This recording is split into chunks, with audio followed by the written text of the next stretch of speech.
यश्च उपासते तया मामद्य मेधयाग्ने मेधाविनं कुरु स्वाहा। ॐ सहनावतु सहनौ भुनक्तु सह वीर्यं करवावहै तेजस्विनावधीतमस्तु मा विद्विषावहै। ॐ शान्ति शान्ति शान्ति। आप सभी का एक बार पुनः स्वागत है। हमारी कल चर्चा अनेक विषयों पे हुई। 7 मर्यादा हैं जो ईश्वर ने मनुष्य के लिए बनाई हैं, पशुओं के लिए नहीं, मनुष्य के लिए बनाई हैं। यदि उसमें से एक भी मर्यादा को कोई तोड़ता है तो वो पापी होता है। बात आई थी। कौन कौन सी मर्यादा हैं जयदेव जी? एक तो है मतलब स्त्रीय, कल्पावन, ब्रह्मचर्य, ब्रह्महत्या, भ्रूणहत्या, सुरापान। पूरी नहीं बताइए अभी। नमस्कार। दुष्कर्म होते हैं। किसको पूरी याद है 7 मर्यादा? बोलिए।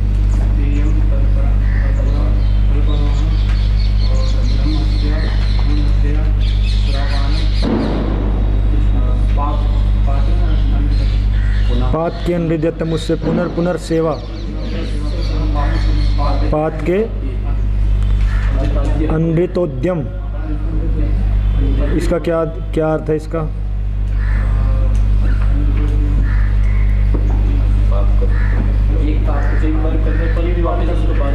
अनृतस्य कथनम वद धातु से उद्यम बना है वो। ओके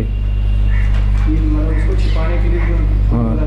तो 7 मर्यादाएं आचार्य जी कल बात चल रही थी, आप तो थे नहीं, कि वेद में आया ना कि मनुष्य के लिए 7 मर्यादा हैं।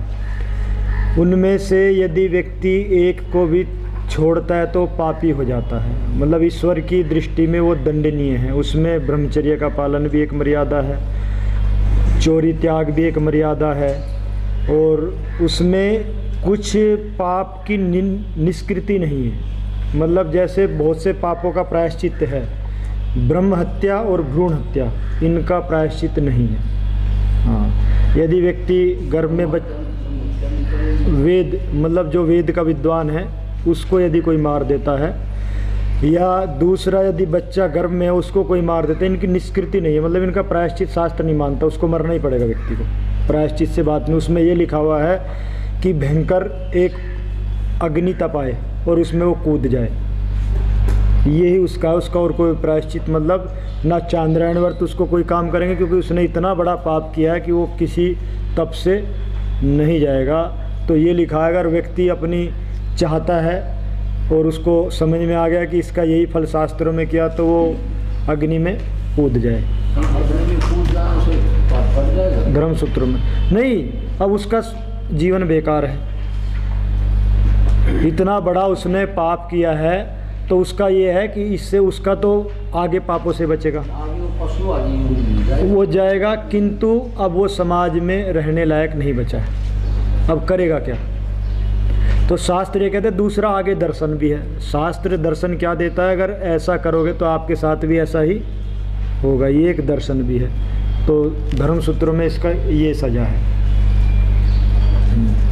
और ब्रह्मचर्य को यदि व्यक्ति तोड़ता है तो उसकी सजा ये है कि उसको गधे का चर्म पहना दिया जाए, मरे हुए गधे का कहीं से ले आए और उसको वो पूरा पहना दिया जाए, और वो अपने पाप को बताता हुआ एक बार भोजन करे भिक्षा मांग के, और जंगल में रहे, गांव में ना आए, बस भिक्षा मांगने आए।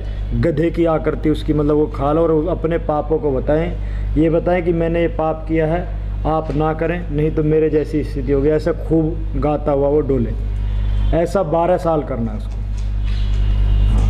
ईश्वर तो दंड देगा ही, किंतु ये प्रायश्चित में उसके अंदर से स्वच्छता पैदा हो जाएगी। ऐसे ऐसे जो सारे हैं ये, क्योंकि हम लोगों का वो अध्ययन उतना नहीं होता है, तो ये सारा कल्प शास्त्र जब पढ़ाएंगे ना, ये कल्प के जो 4 विभाग हैं उसमें जो धर्म सूत्र है उसमें सारा, यदि गृहस्थी अपने धर्म का पालन नहीं करता तो उसका भी प्रायश्चित है। ब्रह्मचारी अपने धर्म का पालन नहीं करता, सन्यासी नहीं करता, वानप्रस्थी नहीं करता, तो क्या प्रायश्चित करें? इनका दोनों का कोई प्रायश्चित नहीं है, ब्रह्म हत्या और भ्रूण हत्या का, इनको तो मरना ही पड़ेगा व्यक्ति। हाँ, कुछ मनुस्मृति में भी है और इसमें ये है। तो 12 साल तक यदि व्यक्ति ने अपने ब्रह्मचर्य का नाश किया तो 12 साल तक वो गधे का चर्म पहन के एक समय भोजन करते हुए नंगे पैर रह के बिना मकान के जंगल में पेड़ के नीचे उसको सोना है। कोई कुटिया नहीं बनाएगा, कोई कुछ नहीं करेगा। बरसात आंधी तूफान में उसको वहीं रहना है। हाँ, भोजन भिक्षा मांग के लाएगा एक समय, और वो अपना गधे का चर्म पहन के जाएगा, उसी को पहन के रहेगा। हाँ हाँ, तो उसकी ये 12 साल तक का प्रायश्चित है। अब वो जंगल में रहेगा, बिना मकान के रहेगा, पत्तों का बिछोना होगा, आंधी तूफान में वो उसको खुले में ही रहना है, तभी वो निराकरण होगा, तभी वो प्रायश्चित पूरा होगा। स्वाध्याय तो करेगा ही, गायत्री मंत्र का जाप आदि कई चीज़ें बताई हुई हैं। हाँ, यदि एक को भी तोड़ा है तो पापी हैं, और पाप का फिर 2 का प्रायश्चित नहीं, बाकी सब का प्रायश्चित हो सकता है। सुरापान करने वाला व्यक्ति तो वो स्टे भी करेगा, और वो तो सुरापान के बाद तो सारे दोष आ जाते हैं। मैं किसी में एक भी दोष है कि भाई कई लोग थोड़ी बहुत चोरी कर लेते हैं, उसको चोरी नहीं मानते, तो उसका भी प्रायश्चित है। उसमें ये नहीं कि हाथ वाथ तोड़ दो, ये कर दो। उसको ये है कि 6 महीने से लेकर साल भर तक वो मुनि का जीवन जिए, जंगल में रहे, एकांत में रहे, मौन रहे, गायत्री साधना करता रहे, और जिसकी चोरी की उसको वापस कर दे। प्रायश्चित करने से क्या होगा? कर्म कटेंगे, संस्कार कटेंगे, फल मिलेगा, संस्कार कटेंगे। फल तो भोगना ही पड़ेगा ईश्वर की, किंतु आगे पवित्रता नहीं रहेगी जीवन में। अगर प्रायश्चित नहीं करेगा तो और चोरी के संस्कार बनेंगे, तो महाअसुर बन जाएगा। तो उसके लिए ऋषियों ने नियम ऐसे किए हुए हैं। तो ये 7 मर्यादा थी, इसको छोड़ने से क्या हालत हो जाती है, और इनको पालन करने से क्या है, मनुष्य से देव बनेगा और देव से ऋषि बनेगा और अपना चला जाएगा। पर प्रायश्चित नहीं है, यानी उसके संस्कार चाहे कुछ कर दे कटेगी। हाँ, पाप इतना बड़ा किया है तो प्रायश्चित उसको अग्नि में जल के मरना पड़ेगा। हाँ, ऐसा शास्त्र मानते, ताकि ये सामान्य पाप नहीं। एक ब्राह्मण की हत्या करना मतलब समझो राष्ट्र की हत्या की आपने। उस काल में चाणक्य की कोई हत्या कर देता तो क्या राष्ट्र बचता? सामान्य की बात नहीं कि पंडित के घर में जन्म ले लिया है मूर्ख, उसकी बात नहीं है। जो वेदज्ञ है, एक वेदज्ञ को मानने से पूरे ब्रह्मांड की हानि होती है ना। हाँ, अब देखो कितनी बड़ी हानि होगी। अगर महर्षि दयानंद होते तो आज तक होते, अखंड ब्रह्मचारी थे, 400 साल से पहले जाने वाले नहीं थे, तो क्या देश की ये दुरावस्था विश्व की नहीं होती? आज जो प्रचार के माध्यम से महर्षि दयानंद को सामने होते तो सारा संसार आर्य बन गया होता। तो कितनी बड़ी महती हानि हो चुकी है। तो इसका उसका निराकरण नहीं, उसको आग में जल के मरना पड़ेगा। और वो ना ऐसा करे तो राजा उसको ये सजा दे। वो कह रहा कि नहीं मैं नहीं करूँगा, मैं तो इसको ठीक मानता हूँ, तो फिर राजा उसको पकड़ के अग्नि तैयार कराए, सैनिक उसको उठा के अग्नि में डाल दे। हाँ चलो, हाँ ये है, तो सारी बातें हैं, तो ये ध्यान रखना चाहिए। और ये वेद ने बनाया, ईश्वर ने मर्यादा बनाई हमारे लिए, तो ये आपके विकास के लिए है। अगर आप इनका पालन नहीं करेंगे तो विनाश तो हो ही रहा है। आगे चलते हैं। अतः षष्ठ पाद है अनव ब्रवो अनवक्षिप्त। अच्छा, मेरे में यहाँ तो अच्छा आधव आधवनाथ। आधव कस्मात् आधवनाथ धावुगत शुद्धयो मति नाम च साधनम विप्राणाम च आधवम। अभी देखो मंत्र बड़ा अच्छा है। ये पूषा देव से प्रार्थना कर रहे हैं, हे पूषण देव मति नाम साधनम, आप हमारी बुद्धियों को सिद्ध करने वाले। राधा साधा अर्थात आपको अपनी बुद्धि की सिद्धि करनी है तो जो पूषा का काल है उस काल में आप ध्यान करें, प्राणायाम करें, और पूषा जिन जिन पदार्थों में रहता है खाने पीने के उनका आप सेवन करें। और विप्राणाम च आधवम, और आप विप्र के क्या हैं? आधवम है। आधवम नाम है उनकी ओर जाने वाले हैं, उनको प्रेरित करने वाले। धाव गति शुद्धया को मतलब उनकी शुद्धि भी करने वाले हैं और गति भी देने वाले हैं। धुएं से भी बना लो, इससे भी बन जाएगा। तो उनको कपाएगा कैसे? मतलब कपाएगा कैसे? जो बुद्धिमान है उनको तो सहायता करता, डराता थोड़ी। तो इसका मतलब धाव गति शुद्धय से ही बनेगा। तो मंत्र कह रहा है कि मति नाम हे पूषण देव, आप बुद्धियों को सिद्ध करने वाले हो। और जो विप्राणाम, विप्र तो आजकल ब्राह्मण के लिए रूढ़ हो गया, क्योंकि ब्राह्मण मेधावी होता है। बाकी मेधावी नाम में पढ़ा हुआ है। कितने नाम है मेधावी?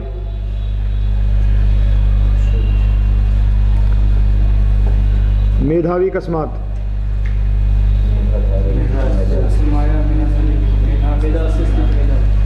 मेधया तद्वान मेधावी, मेधा से जो युक्त है। मेधा बुद्धि कहाँ है? या मेधाम पितरश्च, इस यो जिसको हो गई उसका नाम है विप्र। और विप्र अकस्मात विशेषेण प्रीणाति पूर्यति तत्वमिति विप्र, जो तत्वों को विशेष रूप से जानने वाला। हम इस दुनिया में क्यों हैं, क्या करने आए हैं, हमारे धर्म क्या है, कर्तव्य क्या है, ईश्वर ने हमें इस दुनिया में किस लिए भेजा है, आदि आदि। आगे चलते हैं। अनवब्रवो अनवक्षिप्त वचन, जिसके वचन को हटाया नहीं जा सकता, अर्थात अनवक्षिप्त अप्रतिहतम वचनम यस्य, जिसके वचन को तोड़ा नहीं जा सकता, अर्थात उसने बोल दिया तथास्तु तो वैसा होना ही है। पहले हमारे ऋषि मुनियों में ताकत थी कि धार्मिको भूया स भवति। आज वो दिव्य शक्ति नहीं, आज हम जो जी रहे हैं ना, ये बाह्य स्तर पे जी रहे हैं। वस्तुतः सबकी ये हालत है। आज जो हम जीवन जीते हैं ना, ये बाह्य स्तर पे जीते हैं, अंदर वाले का तो पता ही नहीं। खाना भी हम बाह्य स्तर पे खाते हैं, खाते समय विचार ही नहीं करते क्यों खाएं क्या खाएं, तो पेट में मशीन डाल दो अपने आप पच जाएगा। खाते समय भी हम बाह्य स्तर पे जीते हैं, विचारते समय भी हम बाह्य स्तर पे जीते हैं, ध्यान में भी हम, क्योंकि ध्यान में भी वृत्तियाँ आती है तो बाह्य स्तर पे जी रहे हैं। तो ये जो बाह्य स्तर पे जीना है, ये वो जो दिव्य शक्तियाँ हमें ईश्वर ने दे के भेजी थी, वो धीरे धीरे बाल्यकाल में तो होती हैं, धीरे धीरे समाप्त हो जाती। अब बाह्य स्तर पे जीने से बाह्य उपलब्धि होगी। छांदोग्य उपनिषद यदि पढ़ा हो तो पहले क्या है, जो सनत कुमार का नारद की परस्पर 26 विषयों की चर्चा है, उसमें क्या है, ऋग्वेदो भगवद्गीता वो याद कर लेना चाहिए जिसको तत्व जानना है। ऋग्वेदो अध्यय भगवान अध्यय में यजुर्वेद सामवेद अथर्वणम, ऐसे ऐसे ये सारी विद्या में पढ़ा हुआ हूँ। वाक्य वाक्यम इतिहासम पुराणम वैदिकम आदि आदि, ये 18 विद्या मैंने गिनी उसमें। किंतु ये मैं जो पढ़ा हूँ ना, तो मैं इनको पढ़ने के बाद में, क्योंकि मैं पढ़ा ही हूँ, चतुर्भी प्रकारे विद्या उपयुक्ता भवति, उसका मैंने प्रयोग नहीं किया। अब मैं उसका प्रयोग करना चाहता हूँ, क्योंकि अभी वही मैं पढ़ के ही आया हूँ। पढ़ के ही आया तो तुरंत व्यवहार काल में तो नहीं आता। तो अब मुझे आप उपाय बताइए। तो वो कहता है कि नाम उपासना, पहली सीढ़ी 26 सीढ़ियों को आपको पार करना है अगर मोक्ष में जाना है। पहली सीढ़ी क्या है, नाम उपासना। ये सारे नाम हैं, मतलब शब्द हैं जो आप पढ़ के आए हो, इनकी आप उपासना करो, मतलब आप इसकी उपासना कर चुके हो, पहली सीढ़ी पे चढ़ के आ चुके हो। बहुत अच्छा है। मैंने नहीं किया कुछ, तो इसकी गलत व्याख्या करते हैं कि उसको वेद पढ़ने के बाद भी आत्मज्ञान नहीं होता। ऐसे नहीं है।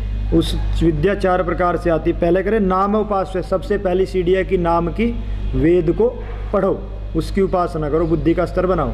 उसके बाद में क्या है, वाच, वाणी की उपासना करो, उसको बताओ, समझाओ, खुद समझोगे तभी समझाओगे।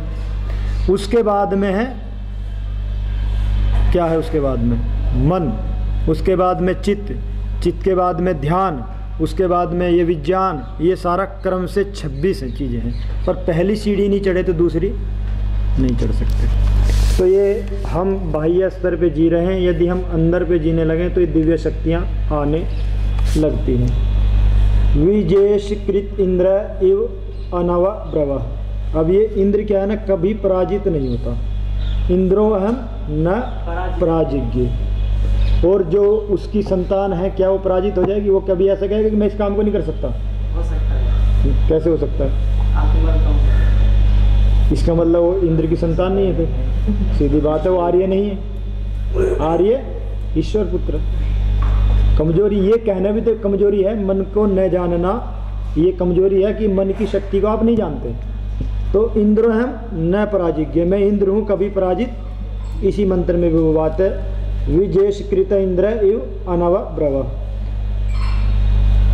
अनवब्रव अप्रतिहत वचन, जिसके वचन को, जिसकी विद्या को कोई खंडित नहीं कर सकता। इव उसके समान विजेशकृत इंद्र, जैसे इंद्र जो है विजय प्राप्त करने वाला है, कभी पराजित नहीं होता, ऐसे ही मेरे जो वचन हैं उसके समान मैं भी अप्रतिहत वचन हूँ। और वो कौन होता है? ऋषि होता है। शंकराचार्य कह रहे हैं कि को जीवति, कौन सा समाज, राष्ट्र, परिवार, संस्कृति, धर्म, संस्था, ये आकार से लेके हकार तक कौन जीवित रहता है? कुशलो यस्य, जिसका प्रवक्ता, और प्रवक्ता कस्मात्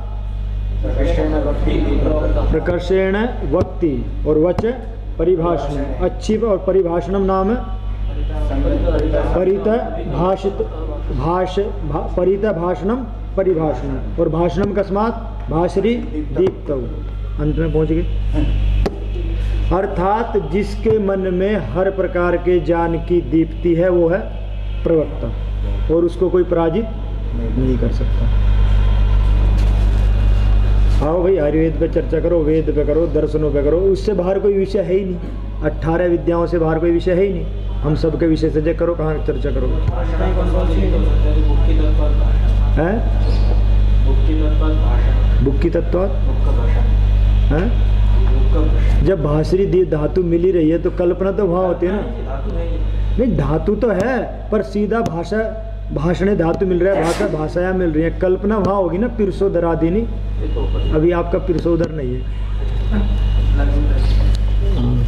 नहीं, हो जाएगा धीरे धीरे, पर वहाँ कल्पना तो हम भी करते हैं, सबको करनी चाहिए, बुद्धि का विकास होता है। पर पहले से यदि किसी ने बनाया हुआ है तो, और वैसे बुक्के भाषण धातु मतलब है क्या है? बुक्के भाषण, और भषण अकस्मात भाषेर अच ह्रस्वस्य, तो भाषरी को भस हो गया। और भषण का भी आप भाषरी विद्यों से सिद्ध करेंगे तो कुत्ते भौंकते हैं। हाँ, अच्छा दीप्ति है, दीप्तिमान उसका भौंकना, अच्छा दीप्तिमान, वो फिर उसमें रूढ़ हो गया। और भौंकने से कुत्ता नहीं बना है। नहीं, पीछे निरुक्त में कहा था कि ये जो का करोती काकोल्य, ये का लोल्ले से बनाया है, न कि केवल का करोती थी का नहीं है। निरुक्तकार ने निषेध किया है। शब्दानुकृति तो धातुर्ति अब थोड़ी देर के लिए भूल जाइए, शब्दानुकृति है मानते हैं, किंतु सब में निर्वचन है, क्रिया वहाँ भी है। इसलिए का लोल्ले, कव्य में लालच बहुत होता है, इसके नाम इसलिए काका है। आगे चलते हैं। अब एक मंत्र आ रहा है, थोड़ा विचित्र सा है। इसमें एक काणे व्यक्ति की चर्चा है, जो दान नहीं देता वो काणा हो जाता है, ये भी चर्चा है। सदानवे श्रीम्बिठ, सदानवे दान के लिए, और श्रीम्बिठ है जो बादल को तोड़ने वाला है। ये कह रहे हैं अराई काणे विकटे गिरिम गच्छे सदानवे। अराई अदाई अदानशील, जो दान नहीं देता वो कौन है? काणा है। अराई काणे किसका विशेषण है? काणे का विशेषण कौन है? अराई है। या अराई का विशेषण कौन है? काणा है। तो दान न देने वाला व्यक्ति काणा ही होता है। काणे का अर्थ क्या है? जिसको क्वा क्वा क्वा, मतलब सब जगह लेने का ही दिखता है, देने का। क्वा कुत कुत कुत, कहाँ कहाँ से मिलेगा यही दिखता है। कुत्र कुत्र ददामी एवं न पश्यति, आगे कहेंगे। तो कैसे कर रहे हैं इसको? नहीं है तो सारा, पर निर्वचन तो अर्थानुसार है ना। काना व्यक्ति क्या है? अब कोई व्यक्ति काना हो गया, यहाँ तो खैर कोई नहीं है, तो अगर उसको ऐसे दिखेगा तो कम ही दिखा ना। तो जो दान नहीं देता उसको चीज़ें बहुत कम दिखती हैं, क्योंकि अंदर का सिस्टम खुल ही नहीं पाता, तो बाहर बाहर की थोड़ी बहुत दिखती हैं। ऐसा मंत्र कह रहे हैं। अराई काणे, बिना दान देने वाले काणे। विकटे, और ये विकट भी है। विकट कैसे है? क्योंकि हमेशा कष्ट में रहता है। और गिरिम गच्छ है, पर्वत पे चला जाए, क्योंकि यहाँ दान तो देता नहीं, वहाँ जाके पत्ते उत्ते खा कुछ बुद्धि शुद्ध हो जाएगी। और सदानवे, दान से युक्त। ये कौन है? एक तो दान नहीं देता और एक दान देता है। वेद में बार बार एक मंत्र रोज दान का आ जाता है ना? रोज लगभग आजकल तो एक दानकारी मेघ को वाला जरूर आ जाता है। तो विकटे तो हो गया, जो विशेष रूप से जो दहन करने वाला है वो काने का ही विशेषण है। और सदानवे, और ये दान का अर्थ वो दान नहीं है, दान का अर्थ दमु उपक्षय, ये उससे मानना पड़ेगा। और ये सदानवे हमेशा चिल्लाते भी रहते हैं। गिरिम गच्छ, हे सदानवे विकटे काणे अदायिनी गिरिम गच्छ, पर्वत पे एकांत में चले जाओ। और श्रीम विठस्य सत्वभि ते अभिष्ट्वा चातयामसि। और श्रीम विठस्य, श्रीम विठ क्या होता है, पहले भी आया था कुछ ये सर। हाँ, तो जो सैन करके हिंसा करके जल को लेके बैठ जाता है वो कौन है, श्रीम विठ है। सब यही है। विकट में विकट स्थिति है, इसका क्या अर्थ है, स्थिति देश की विकट है, वही होता है, निकटे होता है। विकट का तो अर्थ हमेशा भयंकर ही होता है। देश विकट स्थिति से गुजर रहा है। चुनाव प्रचार किया था, नहीं किया था, नारे लगा लगा के, ये देखो ये बैठे हुए, ये हमारे चुनाव प्रचार के प्रचारक थे, नारे लगाने में।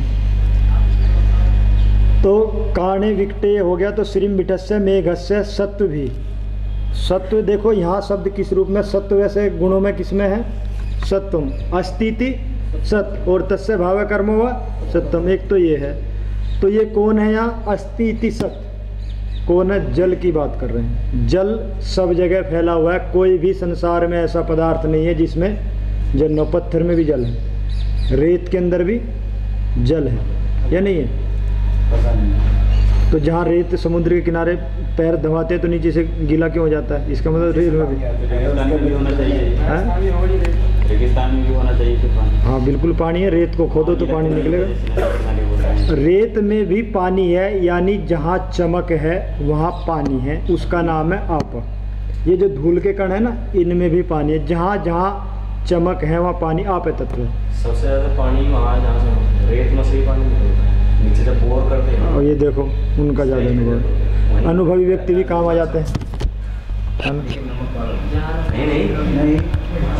अभी है पानी की बात चल रही है और नमक वाला है तो विशेषण पानी के मत लगाओ अभी। इन्होंने बताया कि जहाँ भाई वेद इस बात को कह रहा है कि जहाँ चमक है वहाँ आप है तत्व है, जहाँ आप है तत्व है पानी। इसकी पहचान ये भी है, अगर आपको ट्यूबवेल लगानी है पता नहीं पानी कहाँ है, तो उन कणों का परीक्षण किया जाए कि किस इलाके में चमक ज़्यादा है, वहाँ पानी जरूर मिलेगा। मंत्री से बात करते हैं। यदि हमारे ऊपर वाली जो रेत उसको गड्ढे में डाल दे, उसको गड्ढे में पानी नहीं। देखिए रेत में पानी है पर आपको निकालना नहीं आता। ईश्वर सब जगह है किंतु आपको देखना नहीं आता। इसका उत्तर दो, ईश्वर सब जगह है या इसमें भी संदेह है? संदेह नहीं है। दर्शन पढ़ रहे हैं, दर्शन वालों को तो कोई संदेह होता ही नहीं, क्योंकि वो सबके संदेह निवारण करते हैं। यदि उन्हीं को रहेगा तो मुश्किल है, और नए पढ़े हुए हैं वैसे तो अभी। तो ईश्वर सब जगह है पर दिखाई नहीं देता। योगियों को 30-40 साल लगना पड़ता है तब कुछ थोड़ा बहुत दिखाई देता है। तो ऐसे ही रेत में पानी है पर दिखाई नहीं देता। परमाणु आपके अंदर कितने घूम रहे हैं, दिखाई नहीं देते। यहाँ भी खरबों संख्या में परमाणु इतनी जगह में है पर दिखाई नहीं देते। इसका मतलब जो चीज़ दिखाई नहीं देती वो जरूर होती है। अतिव्याप्ति नहीं कर रहा हूँ मैं न्याय दर्शन की, जो चीज़ दिखाई नहीं देती वो जरूर होती है, मतलब वो ही ज़्यादा शक्तिशाली होती है। आचार्य जी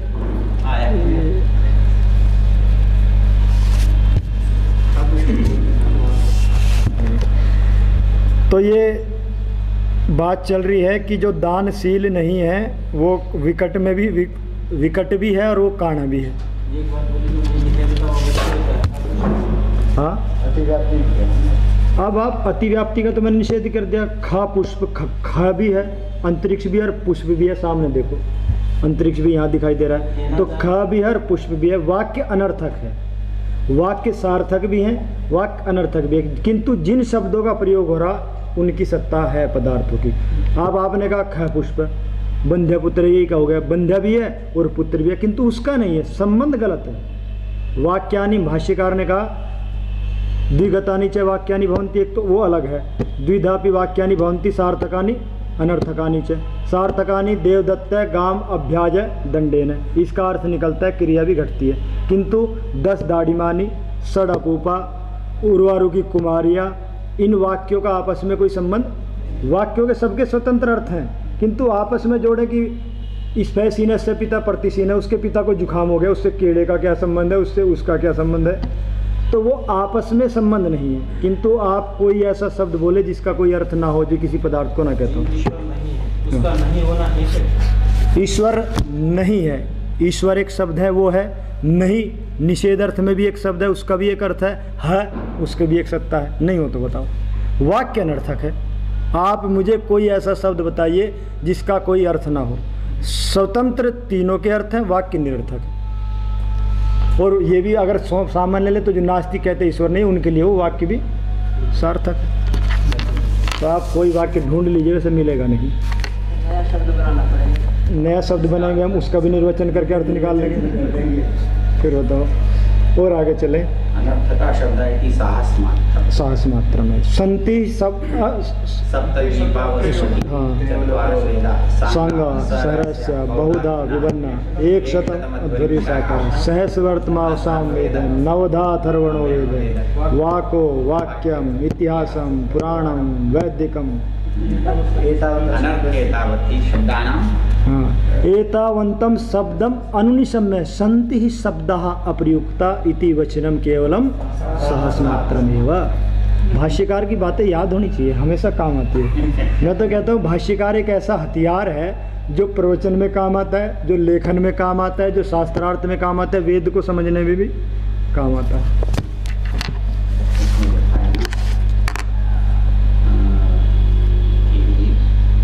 स्पष्ट जो है जी, जो अस्पष्ट है उसके बिना राजा व्यर्थ है। जी, स्पष्ट है उसके बिना व्याकरण व्यर्थ है। हाँ, यदि पहला अनिक पश्पसानिक यदि याद ना हो तो भी बता दीजिए, जरूर लिख लेना जी इसको। लिख लीजिए इसको जी, लिख लीजिए। अच्छा है, पूरा याद आ जाएगा, पूरा बता शब्द विद्देव नो भाति राजनीति अपस्पशा। अपस्पशा राजनीति और अपस्पशा शब्द जी। व्यर्थ है। पश्पसा नाम है पुनर् स्पृशति। शब्द विद्देव नो भाति राजनीति अपस्पशा। महाभाष्य में पस्पशा नहीं हो और राजनीति में पस्पष्ट कैसे चार चक्षु को भी राजा अनुभव। हाँ, तो राजा के पास आंख न हो और व्याकरण में पस्पष्ट नहीं है जी। बेकार। एक तो पश्पसानिक हो गया, दूसरा आचार्य जी इसका अर्थ एक और भी है, पुनर् स्पृशति शब्दार्थ संबंधम इति पश्पशा शब्द। वेद का एक मंत्र है, विष्णु कर्माणि पश्यति यतो व्रतानि पश्यति। हाँ, देखो ये मंत्र जरूर लिख लेना। पश्पसानिक वहीं से लिया हुआ है।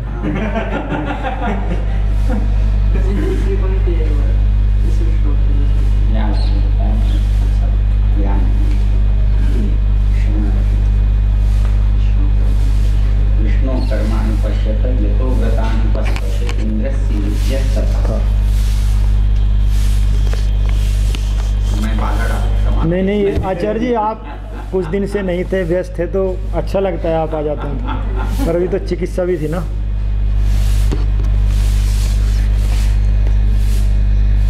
लिख लिया जी। अब आगे देखिए, अदायिनी काणे विकटे, जो दान ना देने वाले हे दान ना देने वाली काणी और विकटे, विकट परिस्थिति उत्पन्न करने वाली। क्योंकि यह व्यक्ति यदि दान नहीं देता तो विकट परिस्थिति हो जाती है, इसमें कोई संदेह नहीं है।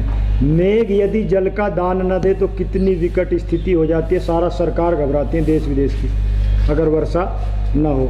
ऐसे ही यदि संस्थाओं को दान ना मिले, संस्था क्योंकि दान पे आश्रित हैं, गुरुकुलों को दान ना मिले, जहाँ दान की उपयोगिता है वहाँ दान ना मिले, तो फिर क्या होता है, विकट स्थिति हो जाती है। तो इसलिए इनको निषेध किया गया है कि जो दान देने वाले हैं उनका नहीं है, उनका निषेध करो, अर्थात वो अराती हैं, और अरातियों को ठीक करने का शास्त्र में विधान है। ठीक दो प्रकार से हो सकता है, या तो उसको समझा दो भाई कि ये क्या करोगे, इतना लेके कुछ दान पुण्य भी करो, नहीं तो फिर राजा समझा दे, उसका पैसा ले ले सारा। राजकीय तो निदाहाति वेद वही यही अर्थ है वहाँ। हाँ, यही है। राति ददाती ति राति, न राति ददाती ति राति, कंजूस। तो उसको अपघनन तो रावणे वाला जो है ना अराती, प्रतिष्ठं रक्षतः प्रतिष्ठा रातया निष्टप्तं रक्षा निष्टप्ता रातः उर्वंतरिक्षम अन्वेमी। अब खाली स्थान है घूमने के लिए, कंजूस तो बचे ही नहीं, है ना। मंत्री इस बात को कह रहे निष्टप्तं रक्ष, राक्षसों को तपा दो। दुष्ट लोगों को तपाना दो प्रकार से है, या तो उनको जेल में डाल दो, समझे तो वैसे राक्षस समझता नहीं, डंडे की भाषा समझता है, या उसको फिर अग्नि में तपा दो। निष्टप्तं रक्ष, निष्टप्ता अरातय, अराती भी ऐसा ही है, उसको भी वैसे तपा दो। उसके बाद क्या फल होगा? उर्वंतरिक्षम, मैं बहुत अधिक विस्तार को प्राप्त करता हूँ। आतंकवादी ना हो तो कहीं खुले में घूम सकते, नहीं घूम सकते। और कंजूस व्यक्ति सारा पैसा लेके कहीं जमा कर देते हैं, वो सड़ जाता है फिर, तो भी खुले में नहीं घूम सकते क्योंकि घूमने के लिए पैसे ही नहीं है। गले बंधा रामशिला, हाँ, मनुवंतम अदातार दरिद्रम चातपस्वी। ये विदुर जी कहते हैं कि दो व्यक्तियों को जो है ना ऐसी शिला बांधो कि समुद्र से नीचे से ऊपर न उठ पाए। एक तो जो तपस्वी नहीं है और दरिद्र है और कल्पनाएं बहुत ज़्यादा करता है, तपस्या करता नहीं। और दूसरा योगी जो है धनवंतम अदातार, और जो धनवान है और दान नहीं देता, इन दोनों को इकट्ठा ही बांध दो। जब तक अब दोनों को बचना है तो कह रहे कि दान दे दे, वो कह रहे तू तपस्या करते, दोनों करते हैं, निकालो यहाँ से। वैसे ऐसा राजा को करना चाहिए। कभी कहीं ये जो उद्योगपति हैं इनको और मजदूरों को इकट्ठा कहीं रख दे होल में। आजकल सरकार जो है इसलिए उद्योगपतियों को 2% सामाजिक कार्यों में लगाना अनिवार्य है, कर दिया है, टैक्स लगता है। अच्छा, मतलब 2% की छूट इसीलिए है कि वो जो पिछड़ा है क्षेत्र उसमें सामाजिक काम करें। पर दिख तो नहीं है कोई इनके काम में, देते हैं वो अपनी तरह से अपने ज़्यादातर चर्च हो जाता है। अच्छा, ये तो नई बात है। तो फिर इनको समझाया ना जाए मुकेश भाई अंबानी को और उनके छोटे भाई को भी 2% देना ही है, तो संस्थाओं में दो। इनको कुछ भी नहीं लगता, ये दे सकते हैं, मतलब इनको वो उसकी छूट मिलती। तो कभी कार्यक्रम बनाए आपके साथ में? क्योंकि वहाँ जा रहा है तो संस्था में आएगा तो काम करेगा। और एक बार देखो, दुनिया सुनने के लिए बैठी, हम सुनाने वाले ही नहीं हैं। आचार्य जी भी इसी बात को कहते हैं कि भाई हम उनको जाके कभी समझाया ही नहीं। जब समझाया नहीं तो जैसे उनकी समझ है वो कर रहे हैं। 8वीं तारीख को कंपनी वाले जगह ढूंढते हैं कहाँ से। अच्छा, वो उस दिन वो चेक जमा कराना पड़ता है। अच्छा, तो ज़्यादातर ये रामकृष्ण मिशन को देते हैं हिंदुओं में। अच्छा, और कोई RSS। तो महाराजों को पनपने का कार्य यही है क्या, जो हरिद्वार में बड़े बड़े मंडलेश्वर हैं? बहुत सारा पैसा है। अच्छा, कुछ तो एक तो आर्य समाज के जो अपने उद्योगपति वो कहाँ देते हैं? वो भी वहीं देते हैं। ये अपने मोटरसाइकिल वाले और जो दूसरे हैं, इनका पैसा भी इधर उधर ही ज़्यादा जाता है। आपको जो राम क्या नाम है, एक ब्रह्मचारी है ना हरिद्वार में, इसके आश्रम है बड़े बड़े, ब्रह्मचारी राम स्वरूप जी, राम स्वरूप जानता हूँ, वही है। उसका संबंध आपके जो विचार टीवी वाला जो डायरेक्टर है ना उसके हैं, 50 लाख रुपए साल उस पर जाता है। और वो तो आर्य समाज ही इसलिए जाता है। और अपनी यहाँ संस्था में नहीं देते। अच्छा, देखो दुरावस्था देख लो तो कैसे पनपेंगे। और उनके तो वैसे ही खुले पड़े आश्रम, इतना पे कुछ काम ही नहीं हो रहा। क्योंकि मैं वहाँ रहा हूँ हरिद्वार में, मुझे तो सारा पता, उनको भी जानता हूँ। 2000 कमरे कितने आश्रम है हरिद्वार में? 3-4 जगह हैं। और लगभग हर कुरुक्षेत्र में जो सबसे बड़ा उसके ऊपर है, तालाब के ऊपर, उन्हीं का है। चलो जी, इनकी बुद्धि शुद्ध हो, यही प्रार्थना करेंगे। नहीं तो भगवान शुद्ध तो कर ही देगा, पर वो मरने के बाद करेगा तब ज़्यादा फायदा नहीं होगा, पहले ही कर दे। आगे देखें, काणे विकटे, तो ये सब ऐसे ही हो जाएंगे जो दान नहीं देते। हाँ, वो एक कल शब्द आया था चाचा जी, बेक नाटा खलु खुशी दिनों भवंती, तो मैंने कहा बैंक के नोटो यस्य से बैंक नोट है। मतलब ऐसे बिगड़ के बैंक बना है। हाँ, कामयन्ते थी। आपको भी काफ़ी याद है आचार्य जी। आगे देखते हैं, बैठता हूँ तो याद आ जाता है। काणो अविक्रांत दर्शन है। काणा क्या है? जिसका विक्रांत दर्शन नहीं, ठीक से नहीं देखता, टेढ़ा मेढ़ा देखता है, और पूरा भी नहीं देख सकते, एक तरफ से ही दिखेगा। और दान नहीं देगा, तो इसका मतलब जितने भी काणे हैं इन्होंने कभी दान नहीं दिया। मंत्र तो इस बात को कह रहा है। और जो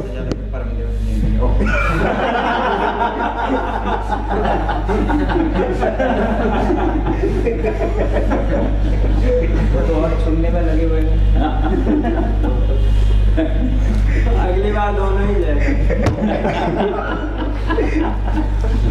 कोई चेला है उनका?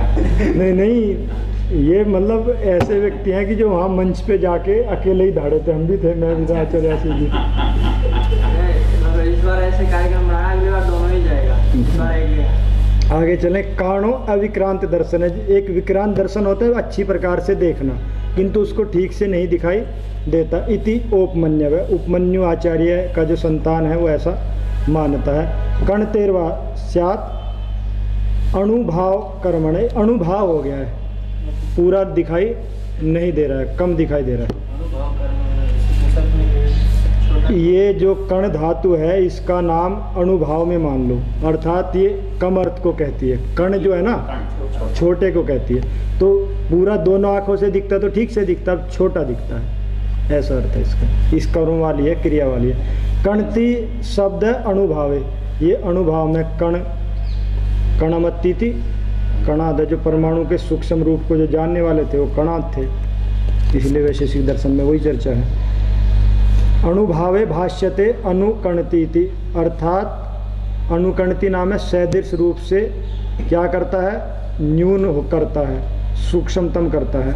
मात्रा अणुभावात कणो, मात्रा के अणुभाव से कण का है, मतलब मात्रा एक ढेर लगा हुआ है, उसका जो एक अवयव है वो क्या है, कण है। ये जो प्रकृति है आज वैज्ञानिक ढूंढ रहे हैं ना इस संसार का मूल कण क्या है, 10,000 वैज्ञानिक कहीं लगे हुए हैं, तो ये उस कण की बात कर रहे हैं कि जो सबसे सूक्ष्मतम है वो कण है। अणुभावात, अणुभाव का अर्थ है सत्ता, अणु सत्ता वाला होने से, अणुभाव होने से उसका नाम कण है।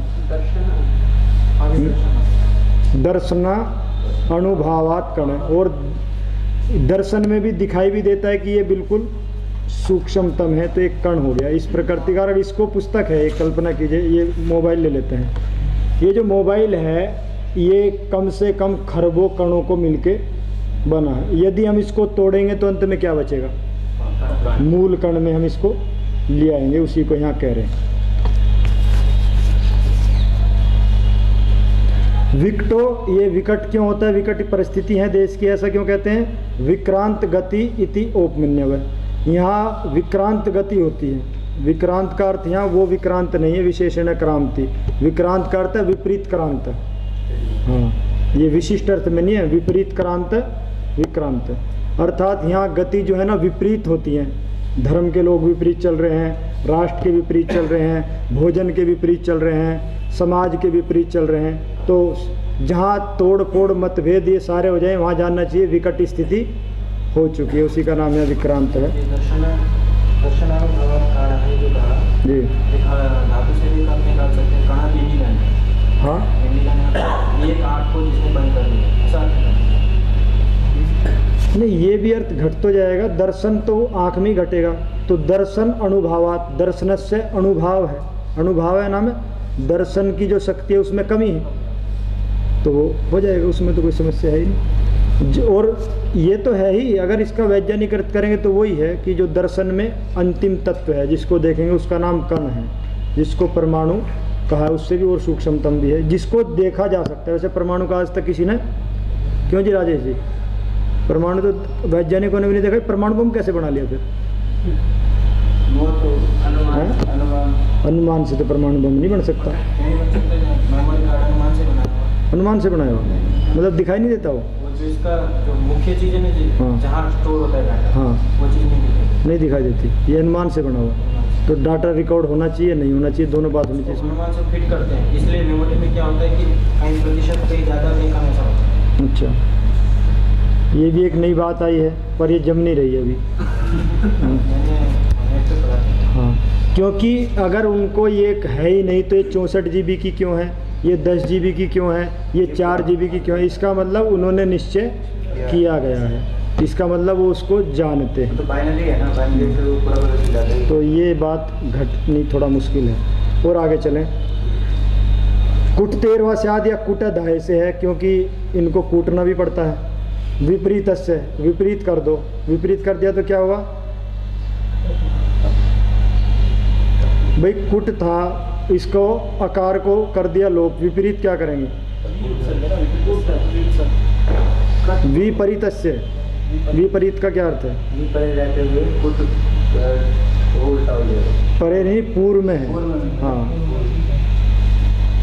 तो कुटतेरवा स्यात् विपरीतस्य, वी के साथ में अच्छी ओर से लगा होने पर ही ये अर्थ होता है, नहीं तो ये अर्थ नहीं होता। वी उपसर्ग और परी का अर्थ क्या है? परित।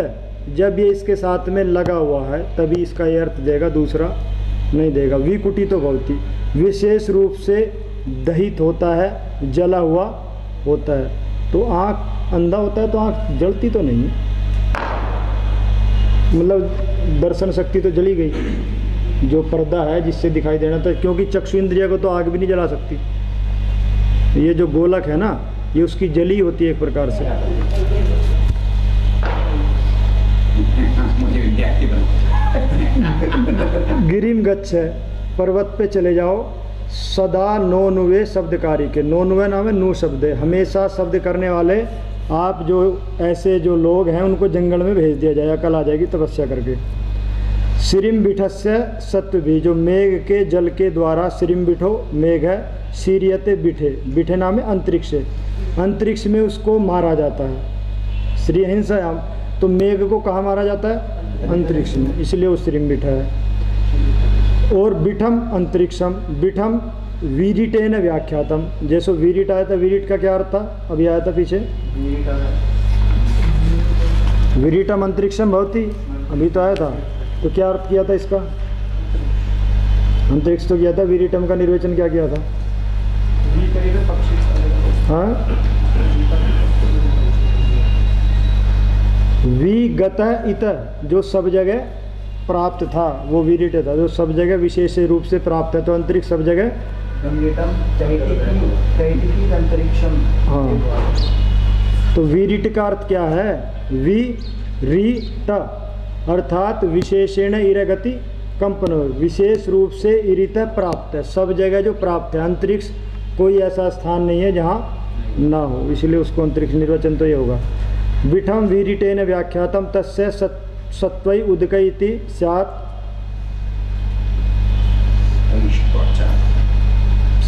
तैष्ट्वा चातयाम, तैष्ट्वा चातयाम, तैत्वा चाटयाम होना चाहिए।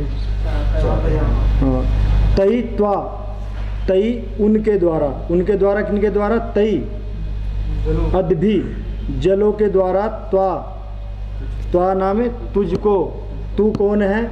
जो अदायनी के कारण पैदा हो गया है, और जब दान नहीं मिलता तो दुर्भिक्ष सब जगह पैदा हो जाते हैं। तो त्वा नाम है दुर्भिक्षम। चातयाम, हिंसार्थ में धातु है, चातयति वध कर्माण, निरुक्त में पढ़ा हुआ है। तो उसका हम वध करते हैं, किसका? मेघ का करते हैं। किसके लिए करते हैं?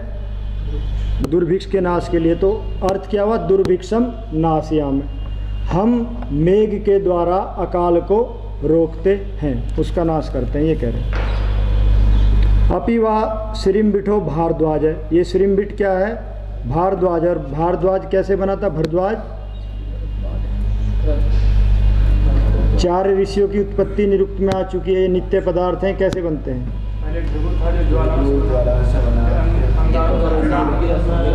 धरना धारणा, वो आया था ना कि सृष्टि में जो निर्माण हो रहा है तो पहले कौन सा पदार्थ बना?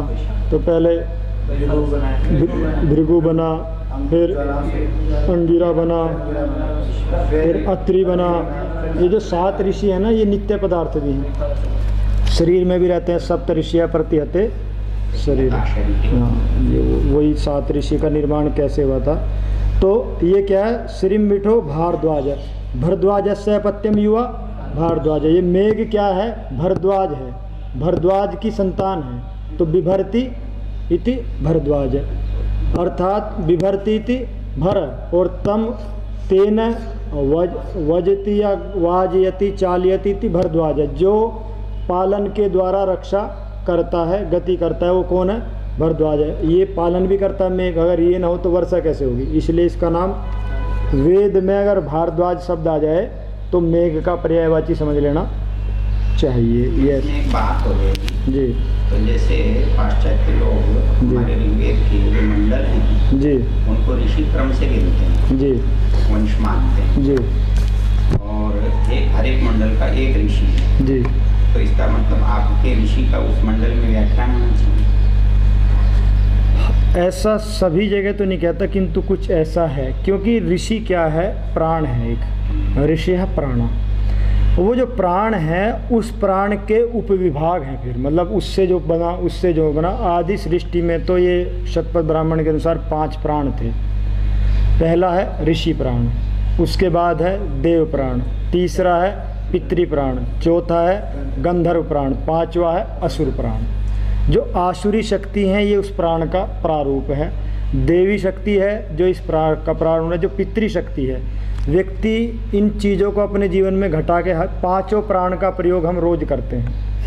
यदि हमारी ध्यान की इच्छा है, हमारे प्राण स्वस्थ हैं, आदि आदि हम शांत रह रहे हैं, तो जानना चाहिए कि हमारा ऋषि प्राण काम कर रहा है।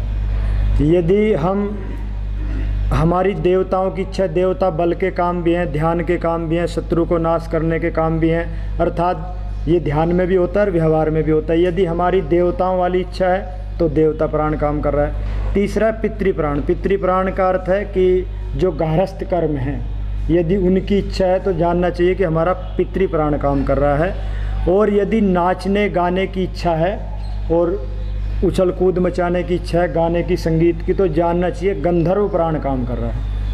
और यदि ईर्ष्या, द्वेष, क्रोध, लड़ाई झगड़ा, उल्टी सीधी, आलस्य, प्रमाद, ये सारे पैदा हो गए हों तो असुर प्राण काम कर रहा है। ये इन 5 प्राणों का प्रारूप आगे है। तो उसी में भरद्वाज भी है।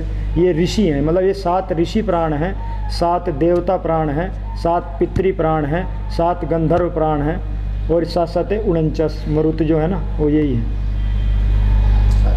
हाँ तो मतलब संगति यदि हम लगाएं जी, तो इस मंडल का जो ऋषि है, हाँ, और ऋषि का जो यौगिक अर्थ है जी, पूरे मंडल पर घट जाएगा। हाँ ऋषि, हाँ घटना चाहिए, किंतु ऋषि दृष्टा है, वहाँ उसके बारे में मतलब चर्चा है। निरुक्तकार के अनुसार देवत कांड में केवल ऋषि नहीं, उसके जो सहयोगी देवता हैं जिससे उस ऋषि का संबंध है, उसकी जो प्रजाएं हैं, इनका तो एक पूरा मंत्रिमंडल है ना ऋषियों का। वो तो देवगणा स्त्री है। हाँ, वो सारे उसमें निकल जाएंगे। हाँ जैसे, हाँ मधु छंदा जैसे वो ऋषि है पहले सूक्त का ही, और ऋग्वेद के और जो अग्नि देवता है, तो उसमें लगभग वो सारी बातें आ जाती हैं। नहीं मतलब एक नया सोच हो सकता है जी, क्योंकि सामान्य रूप से वो ये मानते हैं कि भाई ये ऋषि, इस वंश के ऋषियों ने इन मंत्रों की रचना की। हाँ, ये तो आधुनिक, ये आधुनिक तो ये तो गलत है, किंतु वो जो पैदा हुए हैं, मतलब अगर आपको भरद्वाज ऋषि के पूरा तत्व को जानना है, इंद्र देवता के पूरे तत्व को जानना है, तो उनके सूक्तों में पूरी चर्चा उस विषय की है। मतलब जैसे मंडल ही पूरा किसी ऋषि, हाँ, अब वंश ऋषि है, हाँ जी, वशिष्ठ है, हाँ जी, तो वशिष्ठ का जो मतलब यौगिक अर्थ है, हाँ हाँ, वो पूरे मंडल का निकल जाएगा, लगभग निकल जाएगा। थोड़ा चिंतन करेंगे तो हम चिंतन करना तो पड़ेगा, लेकिन मान लिया कि हमने यौगिक है जी, तो मंडल का ऋषि योग है जी, तो फिर मंडल में ऋषि की बात तो आनी चाहिए। हाँ, उसकी है, उसके कार्यों की है, उसके सहयोगियों की, वो सारे आ जाते। यही इसके बिना आचार्य जी वेद का विज्ञान निकलना थोड़ा मुश्किल है, क्योंकि हम ब्राह्मण को अलग वेद से व्याख्या की दृष्टि से नहीं कर सकते। उसमें पूरा यही वर्णन है। अब जैसे निरुक्त में ही आया था, वशिष्ठ कैसे पैदा हुआ? हाँ, मित्र और वरुण की संतान है, और उर्वशी के मन से, उर्वश्या मनसो अधिजात है। तो ये एक नित्य विज्ञान है। वेद का विज्ञान तभी खुल सकता है जब हम इन नित्य घटनाओं को जान लें। और ये क्योंकि परंपरा वर्षों से लुप्त थी, मैंने थोड़ा ईश्वर की कृपा से प्रयास किया, तो काफ़ी कुछ चीज़ें खुलती जा रही हैं इस विषय में। मैंने वैसे ऐसे पढ़ा नहीं है, क्योंकि गुरुजी को तो ब्राह्मण आदि का वो थोड़ा नहीं था। तो फिर जब मैंने ब्राह्मण पढ़ा, हवन किए, उपासना की, उपवास किए इसके लिए 93 दिन के, भाई बुद्धि पवित्र होनी चाहिए वेद को समझने के लिए। सूर्य पे घंटों पूरे दिन तराटक किया, बहुत प्रयोग किए, तो कुछ अंदर से मेधा मुझे लगता है पैदा हुई। 700-800 किलो घी का, 1 क्विंटल शंखपुष्पी का और बहुत सी औषधियों का वहाँ जयपुर में अपने कमरे में हवन के मंत्र। हाँ, मंत्र समझ में नहीं आया तो उसी मंत्र की आहुति देता रहा, चिंतन करता रहा। ये विशेष भी वही लिया जो आहुति दी। तो ऐसे ऐसे करके मैंने काफ़ी 7-8 सालों में जयपुर में तो कुछ अब मेरे को मतलब अब मूल संगीता से ना मैं लगभग अर्थ कर लेता हूँ सीधा, मतलब मुझे सोचना नहीं पड़ता। ब्राह्मण भी लगभग याद हैं, देवताओं के स्वरूप, निरुक्त भी, अष्ट, और मैं अब ईश्वर की कृपा से आवृत्ति भी नहीं करता हूँ। मतलब चीज़ें दिमाग में स्थिर मुझे लगता है कि हो गई। तो इसको यदि हम ऐसा खोल पाएँ एक में, तो मुझे लगता है कि हम वैज्ञानिकों का नहीं, हम हर मौलवी की भी बहुत समस्या है, पादरी की भी बहुत समस्या है, मगर उन समस्या का समाधान यदि वहाँ नहीं हो ही नहीं रहा वहाँ, तो यदि हम यहाँ से कर पाएँ तो मुझे लगता है कि वेद आज पहले से भी विस्तार को प्राप्त होने के लिए तैयार है, क्योंकि लोग चाह रहे हैं। पर यदि हम केवल इसको जैसे हमारे यहाँ चल ही रहा है प्राय सामान्य रूप से करेंगे तो कोई लौटना थोड़ा मुश्किल है। विज्ञान की जो समस्या वो ढूंढ रहे हैं कि मूल तत्व क्या है, हम उनके सामने संतुष्ट पूर्वक यदि कोई चित्र बना के या वैसे उनको व्याख्यान में, तो मुझे लगता है कि वो हमारे हैं सभी प्रकार के। इसमें मुझे तो अब ऐसे लगने लगा चारों वेदों का अध्ययन करके कि ये जैसा ऋषियों ने लिखा ना, वेद सब सत्य, तो बिल्कुल 100, पहले तो 100% नहीं था, पर जैसे ये सारा किया अज्ञानता बुद्धि में, पर अब मुझे नहीं लगता कि कोई किसी भी प्रकार की समस्या को, चाहे वो टैक्स वाली हो। एक मंत्र भी है कि भाई 16% से ज़्यादा ना ले, उसमें 1600 शब्द ही पड़ा हुआ है वहाँ। तो जितनी भी समस्या आज न्याय की समस्या, उसकी समस्या तो मुझे लगता है निकल जाएगी। मतलब वो तो तत्व की बात है, आप वाली आपने तो युक्ति की बात जी। मतलब पाश्चात्य लोगों ने अध्ययन तो किया जी, और अध्ययन करके उन्होंने हर चीज़ को अलग अलग देखा जी, किसी को किसी से जोड़ा नहीं जी। हमारे यहाँ हर चीज़ किसी न किसी से जुड़ी हुई है। हाँ, ये तो मतलब समग्र एक अलग चीज़ है। जी, जी। मतलब वेद एक समग्र चीज़ है, उसमें सारे चाहे अंग आ जाएंगे, उपांग आ जाएंगे, जो दूसरे ग्रंथ हैं सब आ जाएंगे जी। चाहे तो मेरा कहना क्या है कि पाश्चात्य व्यक्ति जब कहता है कि पाणिनि दुनिया का सबसे बुद्धिमान आदमी है, ठीक बात। वो एक तरफ ये कहता है, फिर ये कहता है कि वेद सबसे बेकार चीज़ है जी, ये विरोधी है जी, क्योंकि पाणिनि कहता है मैं पढ़े वेद के लिए रहा हूँ, जी, तो फिर उसका अर्थ कुछ नहीं बचता उसके कहे हुए। जी, इसी तरह पाश्चात्य कहता है कि अमुक दर्शन में अमुक बात बहुत ऊंची है, जी। मतलब पूरे वेद में नासदीय सूक्त तो बहुत अद्भुत चीज़ है। हम मानते हैं। जब एक चीज़ एक आदमी अद्भुत लिखता है तो दूसरी बेवकूफ़ी की नहीं लिखेगा। ठीक बात। तो इस दृष्टि से हम देखें हैं तो अपना कहना ये है कि यदि एक भी इसमें महत्वपूर्ण है तो बाकी हमारी समझ में नहीं आई हो सकता है, ठीक बात। लेकिन महत्वहीन है ये नहीं हो सकता। ठीक बात। और वो अब ये जैसे यही मंत्र है, उफरे च गिरिनाम संगमे च नदी नाम धिया विप्रो आ जाता है। ये मंत्र जिस अवस्था को कह रहा है, यदि वो अवस्था में हम जिए, यानी वहाँ जाके बैठें और चिंतन करें, तो ये मंत्र, क्योंकि वो इस मंत्र को साक्षात्कार के लिए वैसा सत्य चाहिए, नदी भी चाहिए और पर्वत भी चाहिए, तो ये मंत्र अपना स्वरूप खोलेगा कि मैं क्या हूँ। तो मंत्र बहुत सी ऐसी स्थितियों को भी कहते हैं कि भाई कहाँ रह के ये कार्य हो सकता है। साक्षात। हाँ, तो ये है। आप कर लो, हम पढ़ेंगे। नहीं आचार्य जी, लक्ष्य तो है कि इस जीवन में ऋषित्व को प्राप्त करना संकल्प लिया, जितना आचरण चाहिए, जितनी योग्यता चाहिए, जितनी विद्या चाहिए अपने अंदर पूरा करेंगे। मंत्र तो कह रहा है तम ऋषिन तम सुमेधा, कि मैं तो बनाने के लिए बैठा हूँ, कोई तैयार हो जाए। हम सोचे बनी ले जब ईश्वर चाह ही रहा है इतने ही रुते।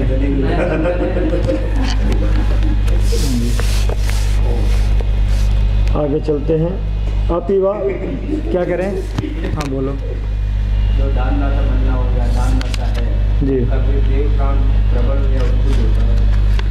हाँ, दान देना भी देवताओं का कार्य। देवो दानात दीपनाथ द्योतनाथ दिवस्थाने, मतलब उनका ब्रह्म प्राण कुछ जागृत है। दिवस्थान हमारा ये जो यहाँ कंठ से जो ऊपर का हिस्सा है, ये ब्राह्मण ग्रंथों के अनुसार हमारा दिवस्थान है।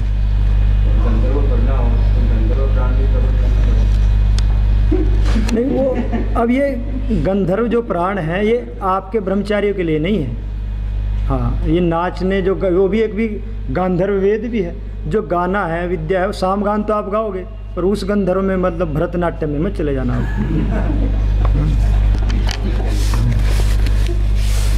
नहीं, ये सत्य है और ऐसा हमें वेद पढ़े बिना नहीं आना। और वो तो जो गांधर्व वेद है, वेद के बाद ही नंबर है उसका। पाठ्यम ऋग्वेद जी यजुर्भ्यो सामभ्यो गीतमेव च यजुर्वेदात् अभिनयान् रसान् अथर्वणात्। 8 रस जो है ना वो और यजुर्वेद से आएंगे।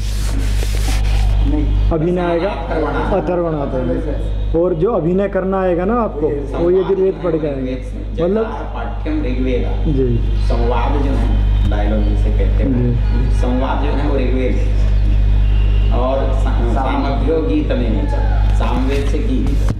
यजुर्वेदात् अभिनय क्रिया है यजुर्वेद में, यजुर्वेदात् अभिनयान् रसान् अथर्वणात्।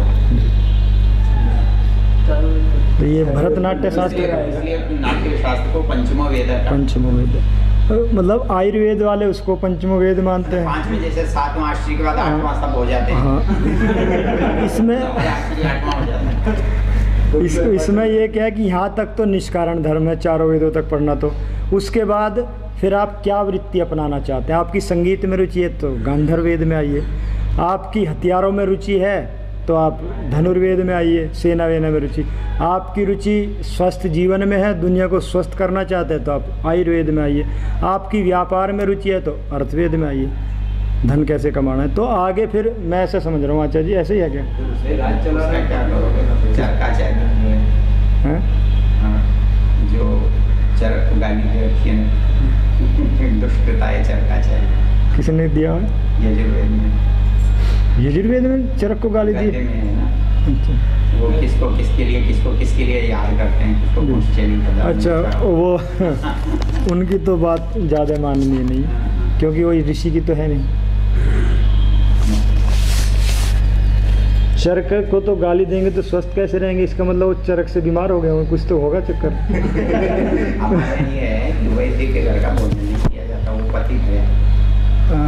ये तो आचार्य जी ऋषि तो ऐसा नहीं मानते ना, वैद्य को तो भगवान का दर्जा दिया है चरक ने। तो लेकिन जो वैदिक ग्रंथों में वो तो बाद वालों में है ना, ऐसा है, वो समाज रचना वाला ग्रंथ है जी। उसमें वो किसके घर भोजन नहीं करना चाहिए, उनमें वही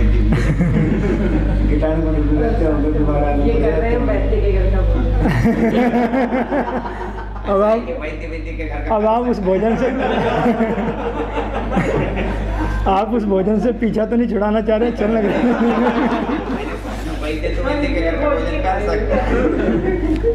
अभी तो 1 दिन और खाना पड़ेगा। इलाज कराते समय खाना जी। तो आगे चलते हैं। अपिवा श्रम्बीटो भारद्वाज समझ में आ गया।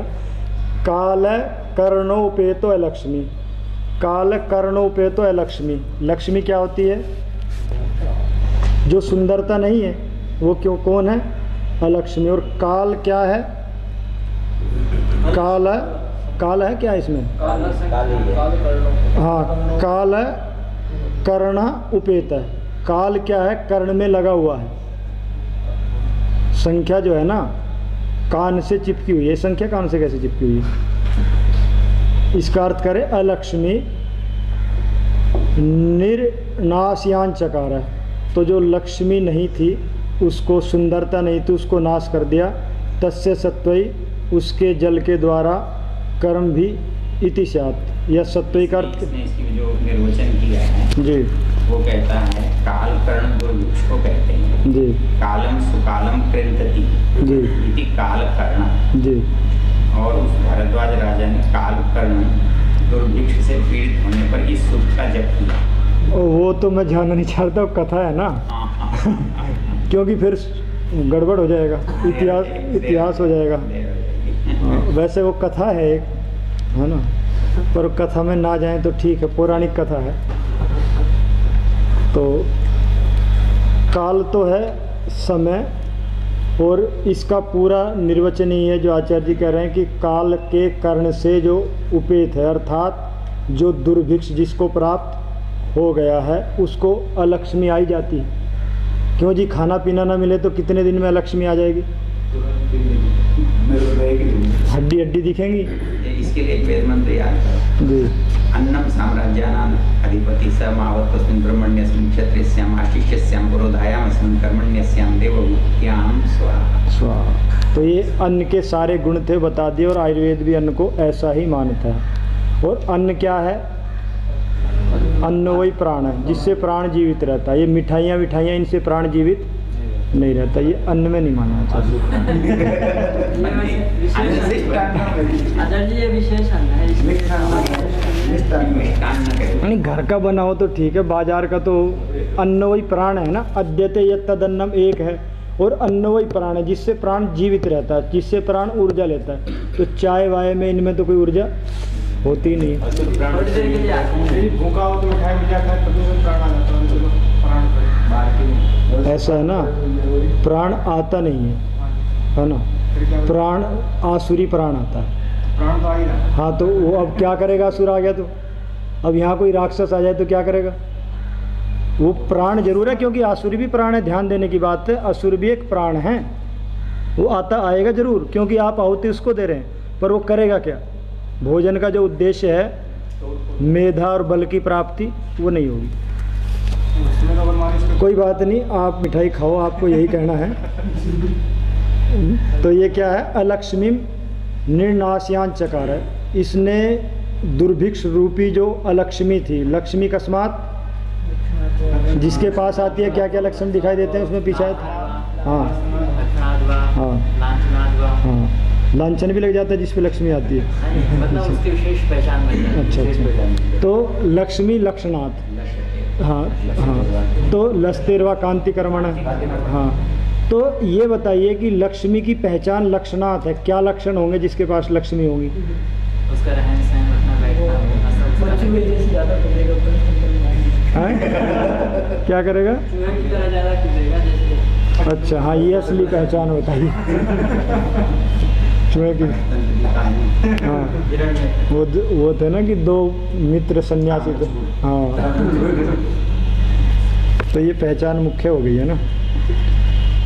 तो तस्य सत्वई अर्थात कर्मों के द्वारा अभि स्यात्, तो कर्म भी इति स्यात्, तो ये कर्म के द्वारा उसको लक्ष्मी को नाश कर दिया। और कर्म क्या था? बादल को तोड़ना, और किसने कर दिया? इंद्र ने कर दिया। तो अलक्ष्मी चली गई, लोग भूखे मर रहे थे, दुर्भिक्ष था वो दूर हो गया, तो लक्ष्मी आ गई। तैस्त्वा चातयाम है, इसके द्वारा त्वा हे दुर्भिक्ष या काल कर्णोपेत अलक्ष्मी त्वा त्वाम चातयाम नाश्याम चातयति नाश में, तो हम इसको इस क्रिया के द्वारा आपका नाश करते हैं। आगे जो आ रहा है ना, ऋषियों के नाम आ रहे हैं, वशिष्ठ भी आ रहा है और पराशर भी आ रहा है और इंद्र भी आ रहा है। इनका संबंध परस्पर क्या है ये जान लेना चाहिए। इंद्र क्या है और वशिष्ठ क्या है, पराशर अपने आप पता लग जाएगा। वशिष्ठ क्या है? मैत्रा वरुणो, मैत्रा वरुण वशिष्ठ, और उर्वश्या मनस अधिजात। उर्वशी उसकी माता है, और हाँ उसके मन से, और मित्रा वरुण पिता है।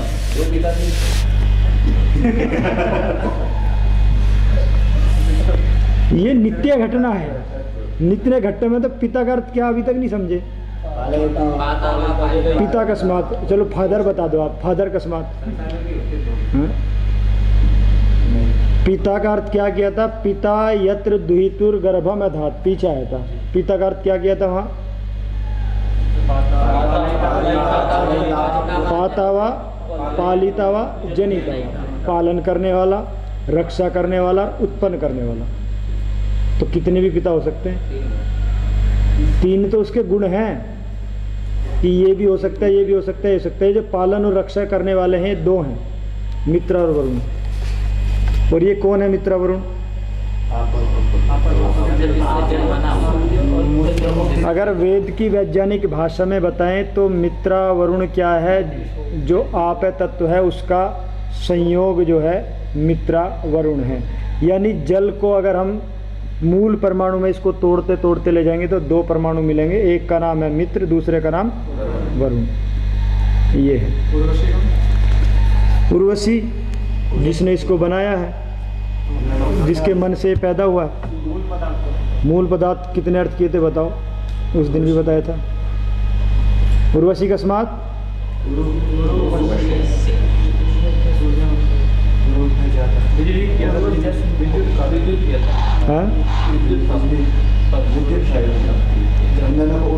उर्वशी कौन है? अप्सरा। और अप्सरा कस्मात अपसु सरतीति अप्सरा। आप 9-13। हाँ, तो वो कौन है? तो तीसरी शक्ति का क्या नाम है जिसके मन से पैदा हुआ? अर्थात आग्नेय तत्व, वो है अप्सरा। और मूल तत्व इसमें 2 हैं, अगर इसको हम तोड़ेंगे तो अप्सरा नहीं मिलेगी, इसमें मित्र और वरुण मिलेंगे। वो तो एक शक्ति है जिसके कारण ये पैदा होता है, वो सूर्य की रश्मियों में भी है। आगे देखें, पराशर। पराशर है पराशीर्णस्य वशिष्ठस्य स्थविरस्य जज्जे। अब ये पराशर कैसे पैदा हुआ? देखिए, अब ये पोता है। पराशर क्या है? पोता है। किसका? मित्र और वरुण का। ये इनके पूरा वंश चलेगा। अभी इसका भी पोता आएगा, इसका भी आएगा, ऐसे वेदों में मंत्रों में, मतलब ये है। तो पराशर है पराशीर्णस्य वशिष्ठस्य, जो बूढ़ा वशिष्ठ हो गया था, ऐसा जो अस्थाविर था, पराशीर्णस्य अस्थाविरस्य वशिष्ठस्य, विशेष विशेषण है। जज्जे, जज्जे नाम है पुत्र रूपेण जज्जे, ये पुत्र रूप में पैदा हुआ, अर्थात ये मित्र वरुण का पोता है। जल के कितने नाम हैं? ऐसा क्यों है? उनमें एक पराशर भी है। मतलब इसके बाद जल के गुण का तात्पर्य है कि जल के अंदर ये शक्ति, तो जिस शक्ति ने उस शक्ति को पैदा किया उसका पिता हो गया, और जो पैदा हुआ वो पुत्र हो गया। उसने जब तीसरी को पैदा किया तो दादा हो गया और वो पोता हो गया। तो ये सब इसमें है। इसलिए तद्धित जो है व्याकरण में, जिसने अच्छी प्रकार नहीं किया, थोड़ा वेद को समझना मुश्किल है। वैसे तो कह देते हैं कि तद्धित को ज़्यादा ध्यान नहीं देना चाहिए, किंतु जो तद्धित है वो उन राजाओं की बात तो बहुत कम कर रहा है जो लौकिक राजा थे। जो नित्य पदार्थ है ना, ये उनकी संतान की बात तद्धित ज़्यादा करता है, क्योंकि पढ़ने पढ़ाते में ध्यान नहीं दिया जाता। किंतु वो सारे एक प्रकार से नित्य पदार्थों में लगभग वेद में वो मिलते हैं। तो वेद में इतिहास तो है नहीं, तो किस रूप में है? तो वो नित्य पदार्थ के रूप में। हाँ, स्वर पे भी ध्यान नहीं दिया जाता, उसके बिना भी चीज़ें नहीं खुलती। हाँ, ये तो जल का नाम है, जो जल का पोता होगा उसका नाम थोड़ा ही है, उसकी शक्ति का एक नाम है। तभी तो वशिष्ठ है, वशिष्ठ भी नहीं है। किंतु वशिष्ठ मैत्रा वरुण है, मैत्रा वरुण से वशिष्ठ पैदा हुआ। वशिष्ठ भी तो निसंतान नहीं है ना, उसको कौन पैदा हुआ? पराशर। एक बात है, एक एक ही होते हैं वैसे, 2-2 प्राय वेद में नहीं। जैसे इंद्रो लव है, तो इंद्र की जो संतान है उसका नाम लव है, अकेला ही है। लेकिन एक 100 संतान वाला भी कौन रहेगा? हाँ, वो भी है। एक साथ वो 1-2 में ही है ऐसा। तो किसी में है, हाँ। याद नहीं होगा। आगे चलते हैं। तो पराशर है शतयातु वशिष्ठ है। पराशर है क्या है? शतयातु, शत्रुन यातयति इति शतयातु। ये क्या है? पराशर है शत्रुओं को मारने वाला है, और इसका नाम क्या है? वशिष्ठ है। वशिष्ठ है तो इसका नाम नहीं है, वाशिष्ठ होना चाहिए। इत्यभि निगमो भवति। अभी हाँ, वह हो जाएगा वैसे तो। इंद्रो अपि, और यह नहीं तो तद्धित का लुक होता है वेद में एक जगह। ओम द्यौ शांति, इसका क्या अर्थ है? ओम द्यौ शांति, द्युलोक का नाम शांति है। ओम पृथ्वी शांति, वैसे तो ऐसे निकलेगा, किंतु जब तद्धित प्रत्यय लाएंगे और इसका अर्थ करेंगे तो अर्थ खुल जाएगा। द्यौ शांतिमत भवतु, ओम द्यौ शांति, द्युलोक हमारे लिए शांतिमत, मतु प्रत्यार गुणवचने बेमतुभ्यो, और ये गुण को कहने वाला शांति शब्द गुण को कह रहा है, तो मतुब का हो गया लुक। तो इसका अर्थ क्या है? ओम द्यौ शांति। नहीं तो इस पर आक्षेप हो सकता है कि द्यौ का नाम शांति, हमें क्या मिलेगा? पृथ्वी का नाम शांति है, हमें क्या मिलेगा? हाँ, तो ये सारे हैं, अर्थात ये द्युलोक हमारे लिए शांति वाला होवे, पृथ्वी हमारे लिए शांतिमती भवेत, ऐसा ये अर्थ है, वो लुक हो गया है।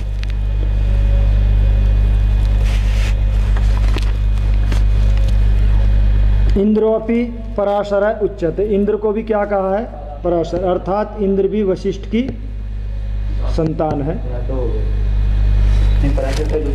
हाँ, पराशातिता यातु नाम, यातु नाम दूर दूर जाके मारता है, जहाँ जहाँ है वहीं जाके मारता है, इसलिए इंद्र पराशर उच्यते। इसी को कह रहे हैं इंद्रो यातु नाम अभवत पराशर। इंद्र यातु धानों के लिए पराशर हो गया, अर्थात जार जाके प्राण शरणाती थी, पराशर है, दूर दूर जाके मारता है। अब ये यातु क्या है और इंद्र क्या है, जब तक नहीं समझेंगे चीज़ खुलेगी। यातु कस्मात,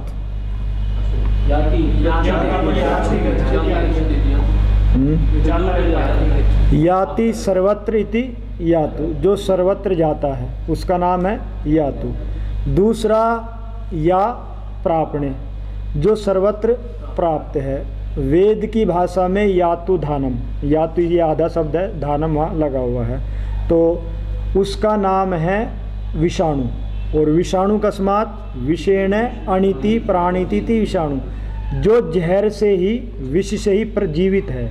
विषेण अणिति, अण प्राण ने, विष के द्वारा जो प्राण लेता है। अगर आपके शरीर में शुद्धि है, वातावरण में शुद्धि है, तो वायरस किसी काम का यहाँ के लिए नहीं है, पक्की बात है। विषाणु व्याकरण इस बात को कह रहा है।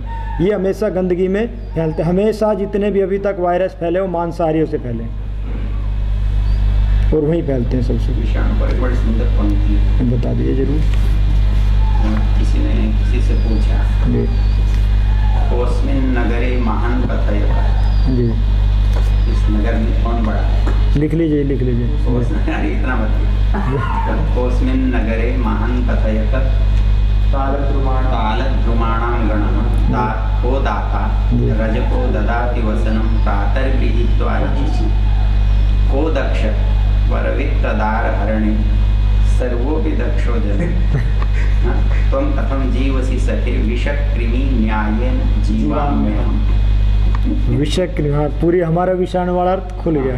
विषक्रिमी, हाँ, तो विष के द्वारा जो कृमि हो गया है उस विष में कृमि रहता है, विष में कृमि पैदा हुआ है, वो विष से ही जीता है। जी, अगर हमारे शरीर में विष नहीं तो घुस भी जाएगा, भूल से घुसेगा नहीं, उसके लिए तो एंटीवायरस है ना। अगर यह घुस भी गया तो जाके वातावरण नहीं मिलेगा तो मर जाएगा या बाहर निकल आएगा दोबारा।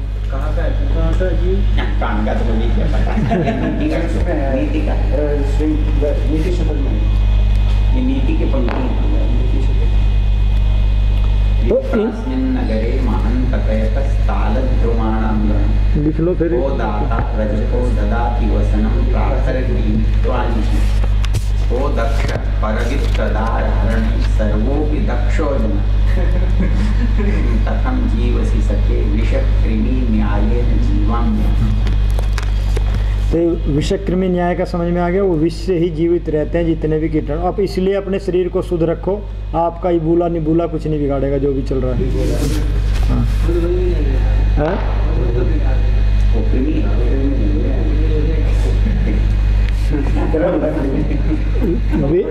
हाँ, वेद में इनका सम्मिलित नाम जो है यातुधान है, और विभाग इसके क्या है, असुर है, पिशाच है, रक्ष है, आदि आदि, ये सब भूत भी इसी का एक विभाग है। अमरकोश में इनके सारे यातुधान है। नहीं, वेद में भी है, हम अमरकोश तक क्यों जाएं। वेद में, अथर्ववेद में इनकी काफ़ी चर्चा है, और इनको मारने के लिए भी अनेक उपाय हैं। सुख के मतलब कम से कम आप समझ लें कि 500 मंत्र तो इन्हीं के लिए हैं वेद में।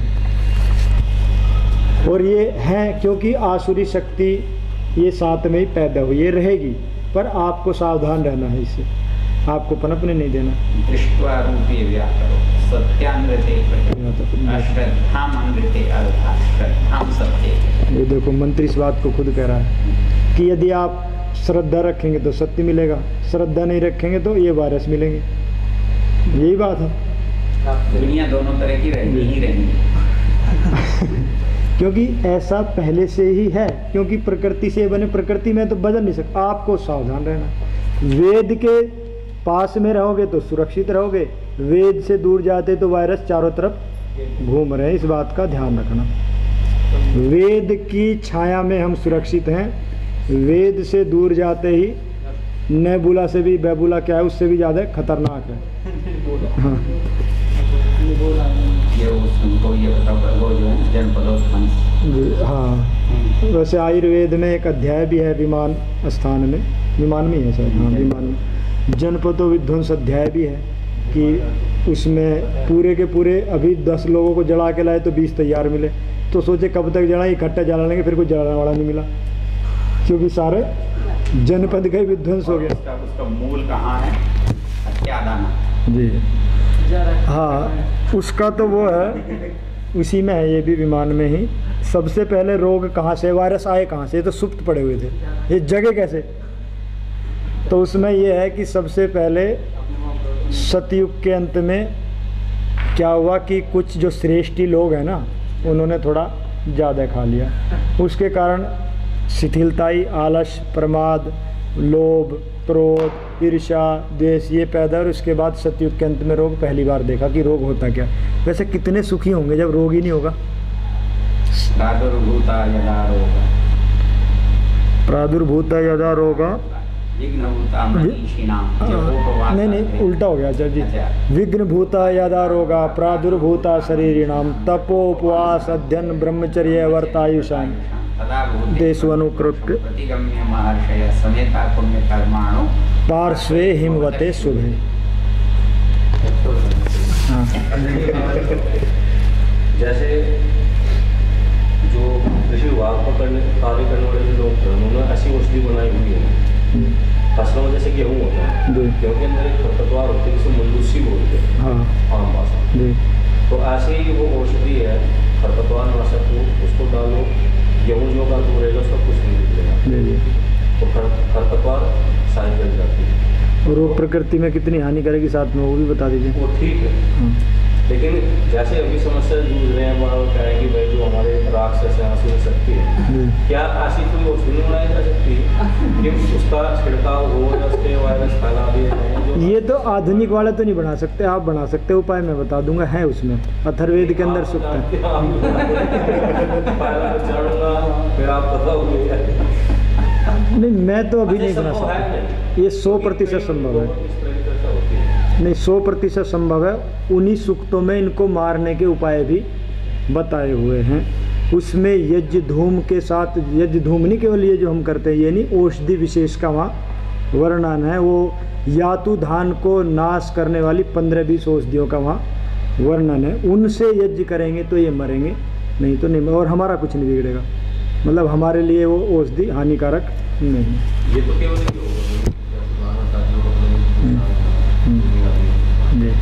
लेकिन जो इस तरह की मानसिकता वाले जो लोग हैं वो मर जाएं। बात तो ऐसा है, वो खरपतवार नहीं है। अच्छा आप क्या चाह रहे हैं कि जो वो मर जाए, लेकिन शरीर में कुछ ना कुछ, जैसे वो आप कहते हैं राग है, द्वेष है, छल, वो दवाई खाते ही मर जाएं, बिल्कुल। तो फिर ये तपस्या कब करेंगे?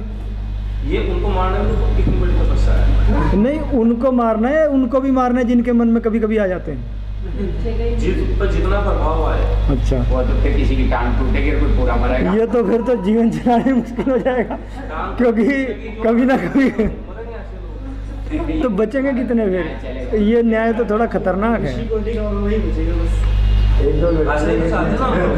भाई चाहते हैं इसीलिए बस एक दो बचे। तो मतलब आप चाहते हैं कि कोई ऐसी दिव्य औषधि हो जिससे सारे पापी मर जाएं? ऐसी तो अभी नहीं। सबसे बड़ा नुकसान क्या? हाँ चलिए, ईश्वर प्रदत्त जो स्वतंत्रता है ना, उसका हनन हो जाए, पाप लगेगा। ऐसा है, भगवान ऐसा संसार बना सकता था जिसमें कोई बुराई ना हो, फिर उसे संसार बनाने की आवश्यकता ही क्या थी? फिर तो गाय भैंसों में क्या बुराई थी, कुछ बिना प्यार से रहने वाली।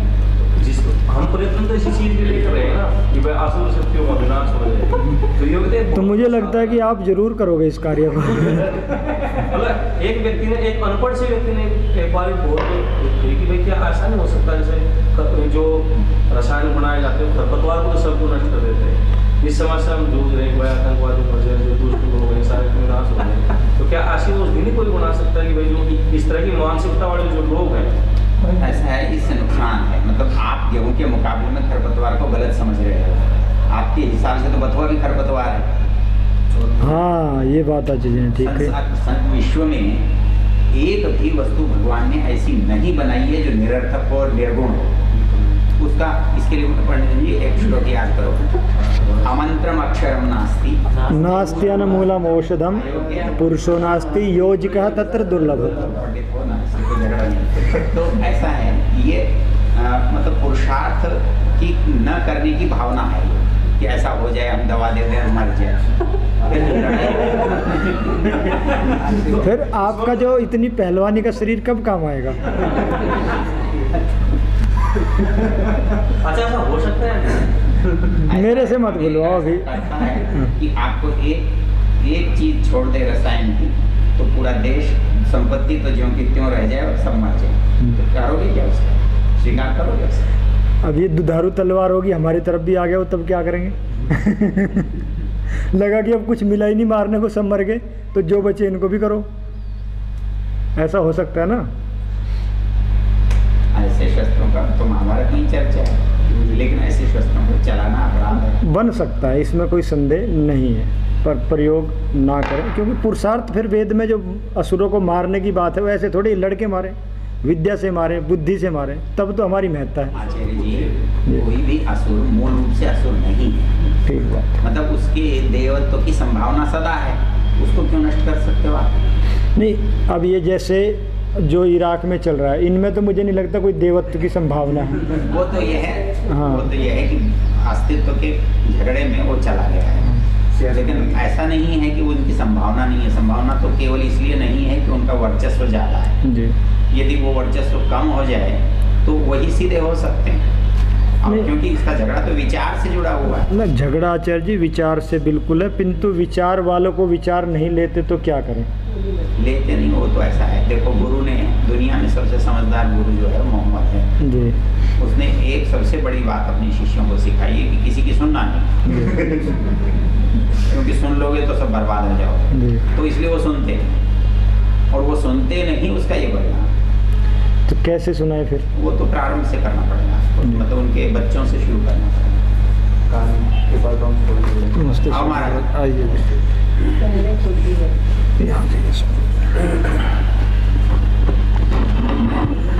बैठिए बैठिए। कोई नहीं, मैं इधर